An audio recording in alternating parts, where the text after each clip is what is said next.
നമസ്കാരം, monkey face ആണ്. ഇതേ കിടക്കുന്ന ചട്ടിങ്കരും പെപ്പുകാരുടെയോട് മാഞ്ചസ്റ്റർ സിറ്റി റയൽ മാഡ്രിഡിനോട് പെനാൽറ്റി ഷൂട്ടൗട്ടിൽ തോറ്റിരിക്കുകയാണ് UCL. സമ്മതിച്ചു കൊടുത്തേ പറ്റുള്ളൂ. റയൽ മാഡ്രിഡ് എന്ന് പറഞ്ഞ ടീമിന് വേണ്ടി ഉണ്ടാക്കിയ ഒരു ടൂർണമെന്റ് ആണോ UCL എന്ന് പോലും തോന്നുന്ന രീതിയിലാണ് അവർ കഴിഞ്ഞൊരു ദശാബ്ദം മുഴുവനായിട്ട് കളിച്ചുകൊണ്ടിരിക്കുന്ന ഈ ടൂർണമെന്റിൽ. പക്ഷേ 33 ഷോട്ട്, 68% പൊസഷനുള്ളൊരു കളി മാഞ്ചസ്റ്റർ സിറ്റി അങ്ങോട്ട് തോറ്റു കൊടുക്കുകയാണ്. റയൽ മാഡ്രിഡ് ബസ് ഇട്ടോ ലോറി ഇട്ടോ ഒന്നും നോക്കിയിട്ട് കാര്യമില്ല, കാരണം റിസൾട്ടാണ് മുഖ്യം. ഈ പെനാൽറ്റി ഷൂട്ടൗട്ടിൽ എമി മാർട്ടിനസ് വേൾഡ് കപ്പ് ഫൈനലിൽ ഡിബാലയ്ക്ക് പറഞ്ഞ് കൊടുത്തൊരു ടിപ്പ് ഉണ്ട്.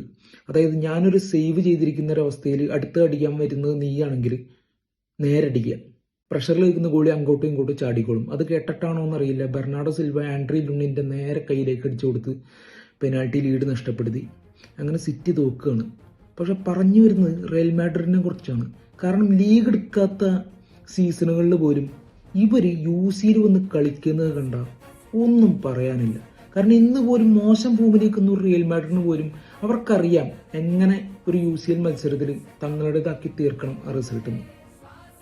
പറയാൻ വിഷമമുണ്ട്, എന്നാലും UCL റയൽ മാഡ്രിഡാണ് കിങ്.